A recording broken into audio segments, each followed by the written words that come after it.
Every time our athletes walk into this weight room, they're going to be pushed to the max. Let's go! Let's go! The barbell hasn't changed in over 100 years. I can take a 25-pound plate and we'll go out on the turf and I'll have you hating life. We talk about straining your gut, pushing past that comfort level. I want a lot of energy. What better breeding ground is there for being a success in life than the weight room?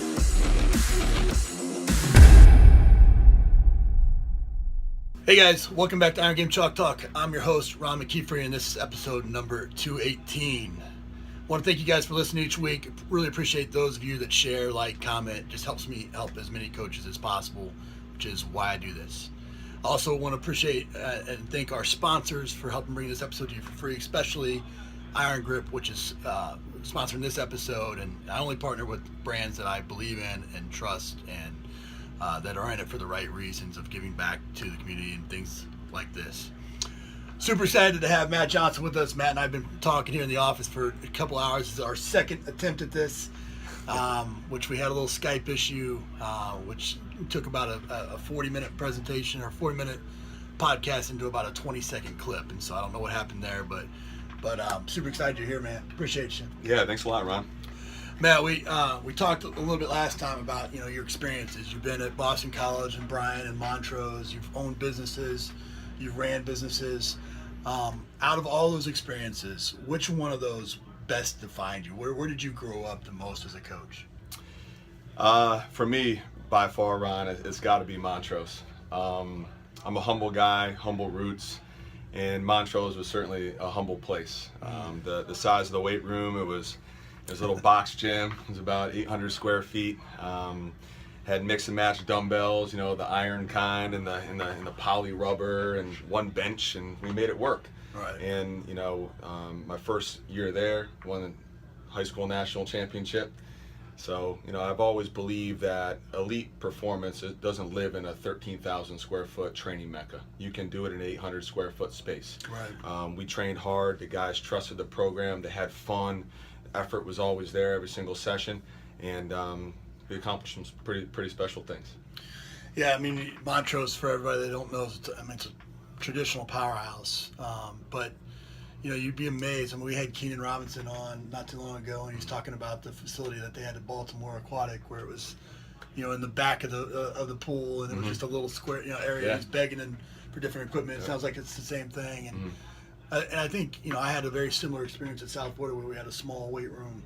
But I think you would agree with me that most of the time when you're in those smaller weight rooms or you're having to kind of create something from scratch, that's what sets you up for success and puts you down the path of creativity and always looking for how you can maximize space. Mm-hmm. And so we just took a tour of your facility. We're in your office right now, but you have three different kind of weight rooms. Yeah. One that's within walking distance. Yep. Across the hallway. And it's forced you to kind of continue to use that creativity each and every day, hasn't it?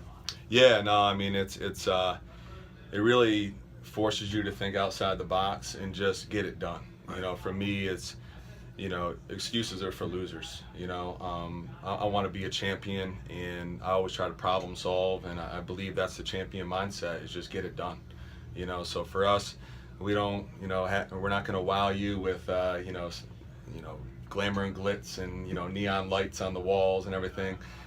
We have some pretty nice paint that we're proud of. Right. But yeah, I've always just, every step of my career, I've always just really tried to just make it work and get the job done. And we were walking through your weight room, and I asked you what would be something that you would change, and you can always tell the great ones when they say, instead of knocking down walls and blowing out square footage and this, that, and the other, he was like, well, I really want to move that water pipe that's above our racks so we can move it out. We need some taller racks, yeah. But I mean, that's again when you're forced to kind of be creative, and a lot of you coaches that are listening to this that are in those weight rooms, or you're constantly looking at some of these monstrosities that we highlight sometimes. It's the ones that are in these scenarios that's where you're laying the groundwork to really have a successful career of always looking and maximizing where you're at and looking and making the big time where you're at, which is something we always talk about. Last time when I asked you this, what was one of the biggest mistakes you've made and kind of how you learned from it? You talked about using big words, and elaborate on that a little bit. Yeah, I mean, I'm not the guy that's going to wow you with big words, Ron. I believe that training is very simple, and I think coaching is very simple too. And I think those big words are best left in the essentials of strength and conditioning. And in terms of what the athletes need, at the end of the day, they just want to get bigger, faster, stronger, and improve their performance. But for me, it happened a few years ago, and what made me really realize that I was using big words and I needed to stop using big words is when I went to the doctor's office. I was sick, and like most strength coaches, you always get the kind of the mid-season blues there, and you got the sniffles and whatnot. So I went to the doc and got a full makeup and checked me out, and I said, "Hey doc, what do I have?" And he filled me with this big medical word. Right. I looked at him and I said, "Hey, what's that?" "Oh, you have a cold. You have to take these antibiotics for a couple weeks, and you'll be better." So for me, I drew a parallel. Right. And it was like, am I being the doctor? Am I filling my athletes with these big words that they're looking at me just like I was looking at the doctor, perplexed? What does he mean? So, I'm a simple man. I'm a simple coach, and my methods and my explanation of what we do is also simple. Yeah, I think it was Einstein or one of them that said that genius is taking the complex and making it simple. And I think that in our industry, we have to know, we have to have the content knowledge. We have to be a great technician. We have to know the information. But the reality is that we have to take that information and make it, simplify it for our settings. And that doesn't mean that our athletes can't learn. It simply means that we don't, there's so much that we have to cram into 8 hours or 20 hours or whatever it is that we don't have time to go and make it overly complex, and it's not as efficient. And so I know that you do that so well. You kind of live by three things here within the program, and it's assessment and training and nutrition. Talk a little bit about the assessment process that you use with basketball, with some of the teams that you work with here at GW. Yeah, so the assessment for us is huge, Ron. I mean, you can't manage what you don't measure. It incentivizes the training. It provides purpose, a rhyme and reason. I think that's, it's hard sometimes for an athlete to understand really why they're doing this. They're not here on an Olympic weightlifting scholarship, and they don't walk in the door super enthusiastic, to be in the weight room. And so for them to see results is, it motivates them and instills, the positive impact it's having in their life as an athlete. But for me, in terms of just the methods, is initially just, see how they move in terms of their body weight. I think that's the initial resistance that people look away from and don't spend enough attention with, is how does an athlete move in three-dimensional space? Can they do push-ups with very strict, plank-like precision? Can they do chin-ups, packing their chin up and over the bar, full strict elbows? Do they have the stability in a unilateral base? Can they hinge? Can they squat? Can they do all these things just with their body's resistance? Even before introducing a barbell or a trap bar or a medicine ball or any other type of external resistance. So for us, it's evaluating their how they excurse and how they navigate through their body weight. Once that's kind of taken care of, and that's done in our freshman framework performance foundations program, where once an athlete graduates high school, we'll send it, it'll land in their inbox, and it's all video based, so it's all online based. They'll receive the program. It's a 25-minute video of this handsome fitness model doing all the exercises. But so it shows also too, do they want to arrive here prepared? Right. Are they putting the work in? And if a kid is overlooking their body weight, then there's a lot of education for us to, to instill in them. It's like, hey, listen, training isn't just initially big weights. It's first great movement. Right. So that's a huge part. And then, we start with the bar. I mean, I know that's not going to wow people. Like I said, I'm not trying to wow people, but I'm trying to get results and get the job done. We start with a 45-pound bar. And that's introduced early on in our accumulation phase, where we're doing a lot of teaching. Right. That's occurring first. We're not training these guys or these girls first. We're teaching them first so they can train. Yeah.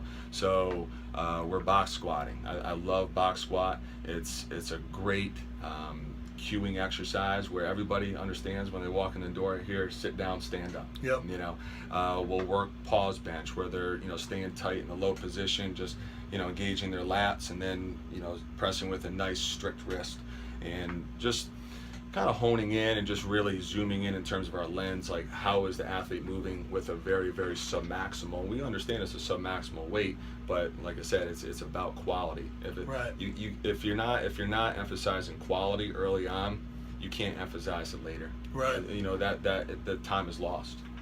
Well, you thought, and just to dial in a little bit specifically on the assessment process, what are you assessing outside of this, their technical or their abilities? Mm-hmm. What are the tests that you're actually putting them through? Yeah, so we'll jump them. You know, we'll do a counter movement vertical jump. We'll also do a 15-foot approach, single leg takeoff, and that gives me a pretty good, you know, leaping profile. I think there's different, you know, there's propulsion involved with the 15-foot approach. Counter movement is more power based. You know, we're doing an upper body assessment. I love bench, especially with male athletes. You know, they get motivated Sure. by that. Initially, you know, we're not gonna, you know, throw a clean at them if they're, you know, catching the bar in a starfish position. You know, they have to have all the, you know, the front squat and the deadlift and all those mechanics kind of built in before we're assessing that. But eventually, you know, we want to look at some type of Oli movement or derivative, whether it be a power clean or a hang clean. And you know, we're gonna squat them too. You know, I don't shy away from squatting. I mean, the spine is a very resilient, you know, part of your body. And if you're training the posterior chain and you're training the neck muscles and you're training the erectors and doing all those things, the work right before you start really maximally testing people, then it's safe to do. Right. You know, so we back squat, we front squat, we rear foot elevated, split squats, all those things. Yeah. And I think we were talking earlier bit off camera about how you're creating strength and power profiles with, you know, technology using GymAware, and you know, you're going to the Polar Pro in terms of some energy system assessments. But I wanted to dive in a little bit on the assessments because we got into a little bit there with the training, which is the next kind of key program where you're focused on movement, you know, and I really like how you're taking that, you're creating that movement proficiency, movement ladder of graduating between different weights, and making sure that they understand it so they don't have limitations later on in technique or movement patterns later on in their career. What are some things, you know, that you're doing maybe a little bit differently than maybe some other places in terms of making sure that movement is the star, is the hero of the lift? Yeah, I mean, I think initially it's how you sell it and how you brand it and how you message it to your athletes. If you're not talking about it initially, then they're not going to buy into it later. You know, so it's that initial elevator pitch. Yeah. You know, that first session you have with a group, and we hammer it hard, we hit it hard. You know, we do the 7-layer FMS. I think there's value to that, and you know, we create a specific, you know, card or corrective exercise template based on the weak links of the FMS. So that's one way we evaluate movement too. But all of our coaches here, not just me, are dialed in and understand movement. Yeah. And that's one thing in terms of just educating my staff and getting people, not just me on the floor, but my GAs and a veteran intern, somebody that's spent a while with us, to identify these flaws and these dysfunctional, you know, energy leaks, if you will, and, you know, coach the athlete up. I mean, that's why we're out there. We're not out there just to blow the whistle and, you know, pom and yell. Don't be a cheerleader. You know, pomp and circumstance. Or a wallflower, for that matter. You know, body composition. You know, I mean, you know, nutritionally, you guys have a nutritionist here. You've worked hard to make sure there's training. You know, there's meals when this is a hard place to get meals. You know, a little bit. You know, but you've worked hard to make sure that that's the case. But in terms of body composition, really focusing on that. I mean, they've made that a real key element of your program. What are some of the things that you're doing there just to make sure that, you know, athletes are not having any wasted weight or inefficient weight? Yeah, so, you know, you can't turn the gains in the weight room, you know, into anything without the fuel. You know, you need it, you know, and I think it's one of the things that there's a disconnect with athletes in terms of their perspective of what the plate is about. You know, I mean, the plate, just like a bar, is, improving your performance. Right. And so my registered dietitian, Lauren Trocchio, that's her domain. I want to be the best strength coach. Right. I'm not advising kids and punching numbers into my calculator here and giving this is how many carbs and fats and proteins, all that stuff.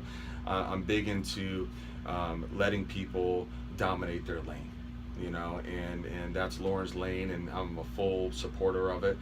She does a great job. Her view and her initiative, Ron, is very global.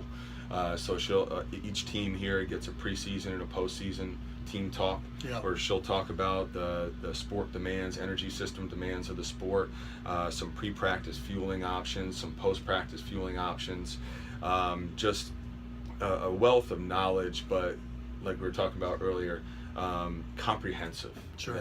Knowledge that the athletes can understand. And I think that's another thing, just like strength and conditioning, nutrition, there's a lot of big words, Right. and athletes understanding what is a very performance-based meal. What should they have on their plate? What does this mean in terms of serving size and whatnot, and Right. in terms of carbs and proteins and whatnot. Getting that information in their head is going to lead to them making good decisions at the dinner table or breakfast or lunch. No, I agree with you 100%. One of the things that really wanted me to have you on the show was the amount of work that you put in terms of developing athletes' minds and completing having them have an experience and not just 4 years of training. Being making a complete impact on their life, not just inside the four walls, but outside of the four walls. You do something really cool, and I want you to talk about that, but then just elaborate on kind of your overall philosophy of it. But you take the team and you run them down. I mean, GW is really close to the Washington Monument and Lincoln Memorial. Yeah, we're in the hub here. Vietnam Wall, and it's something that I make sure I go see every time I'm here, because I just it's a part of our fabric as Americans. But you've taken it a step further, and you run the team down to the wall where they pick a name and research it and put it up on the wall and things like that. Talk a little bit about why you do that and exactly what you do. Yeah, Ron. So for me, it's coach is the title, but mentor is the responsibility. And I had a lot of bad coaches. I'm not too shy to admit that. And there was various points in my playing career, and I wasn't a great athlete, but where I kind of wasn't enjoying the sport.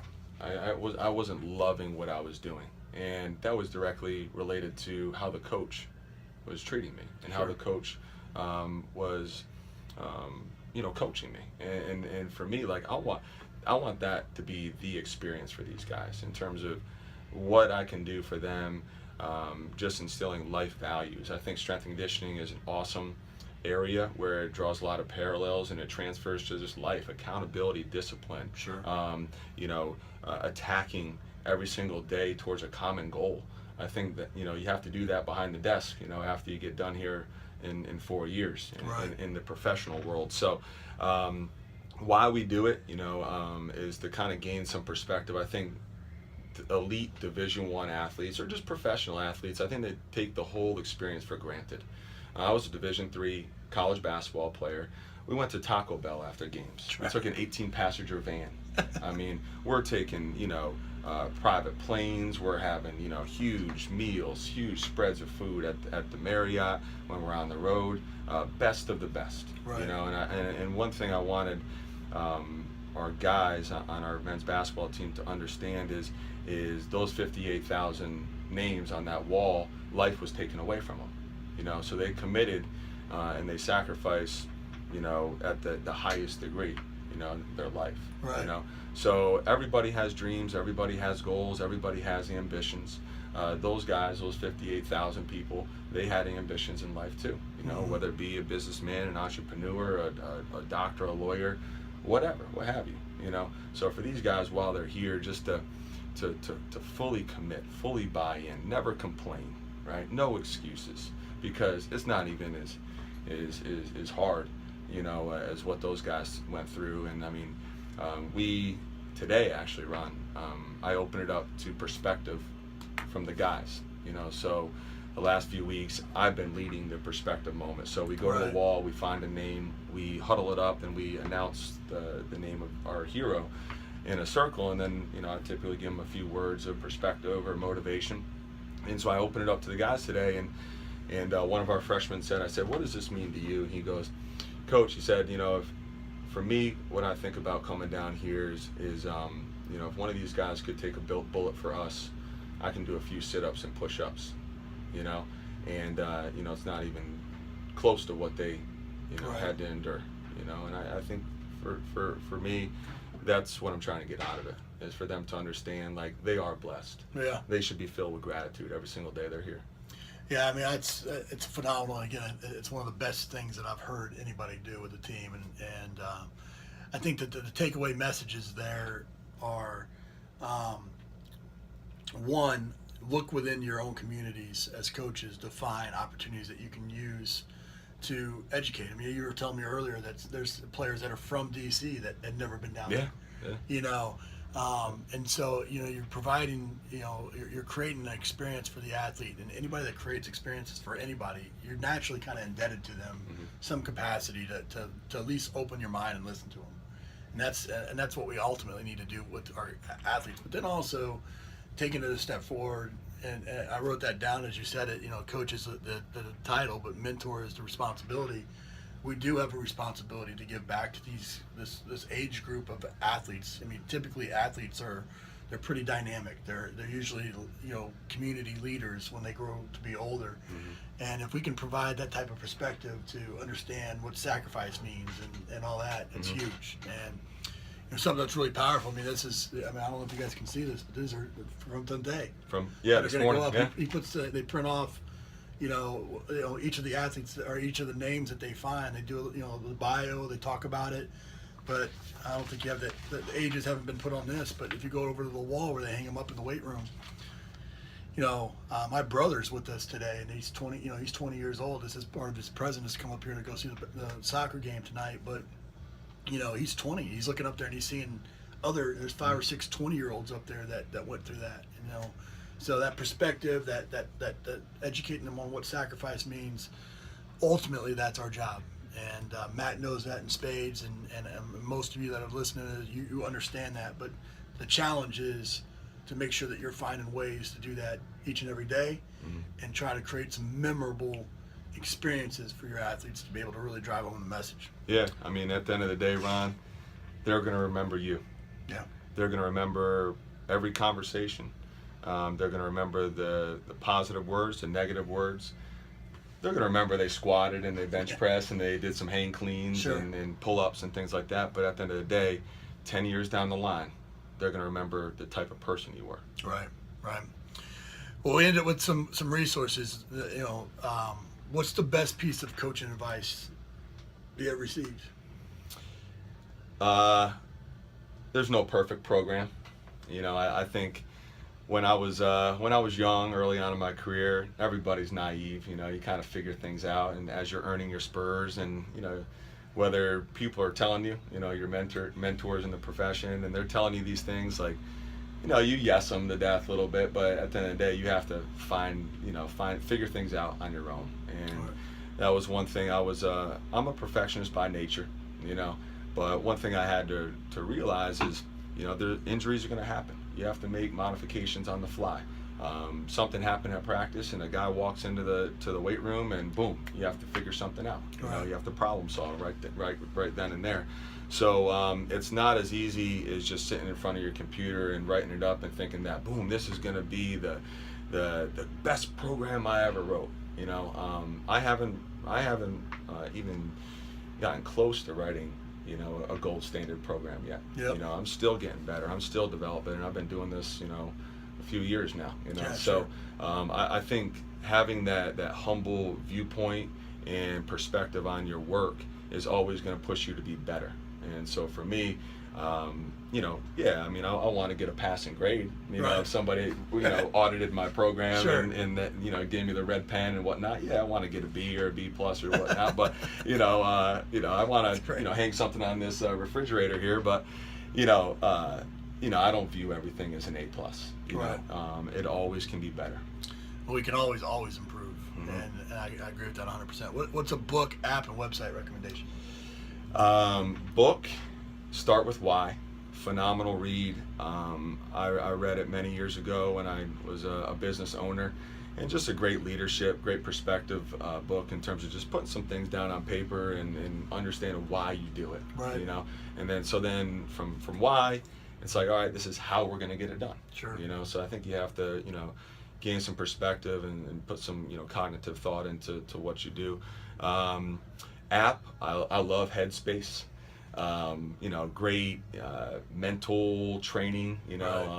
For me, the most difficult thing to do is disconnect for 10 minutes. Sure. And that's what you do on Headspace, is you just kind of log in, and it's 10 minutes of mindfulness. Right. And so, as there's this is 100 miles per hour every single day.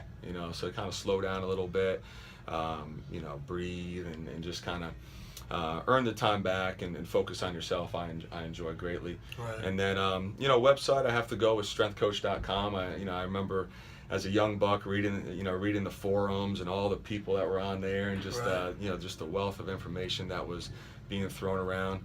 And shameless plug too, my website, strengthcoachconcepts.com. That's a great job. I would have to put in there as well. Yeah, it's this was all great recommendations. If you haven't read the book, then watch the TED Talk on Let's Start With Why. Yeah. It's fantastic as well. Headspace, I have yet to get to 10 minutes. I've yet to get to 2 minutes, but I've tried it. But all the greats, anybody that you see that has been of any significance, typically will talk about mindfulness and meditation. And then both great websites there. So I couldn't agree with you more on both of those. Well, man, it's easy being here, hanging out with you for a while. I always say that if we all lived on the same street, we'd barbecue every night, and hang out and do all that, and it's birds of a feather, and I think that it's obvious to me why you do what you do, but also how you do what you do in terms of making sure that the athlete's the center, and everything else is an extension of that. And really enjoy getting a chance to get up there and get to hang out with you. I appreciate it. Thanks for coming by. Absolutely. That's it for this episode of Iron Game Chalk Talk. Thanks to this week's guest as well as our sponsors for bringing this episode to you for free. Make sure to check out ronmckeefery.com, where you can join our mailing list, find the show notes, including all the links and resources mentioned, and information about Coach McKeefery's other products. While you are there, please join Coach McKeefery in the comments section thanking our guest for sharing. If you haven't subscribed to Iron Game Chalk Talk on YouTube or iTunes yet, make sure to do so. Comments, ratings, and reviews are always welcome. Coach McKeefery can be found on Twitter at @RMcKeefery, on Facebook and YouTube at /Ron.McKeefery. That's it for this week. Be sure to check back next week for another great episode of Iron Game Chalk Talk.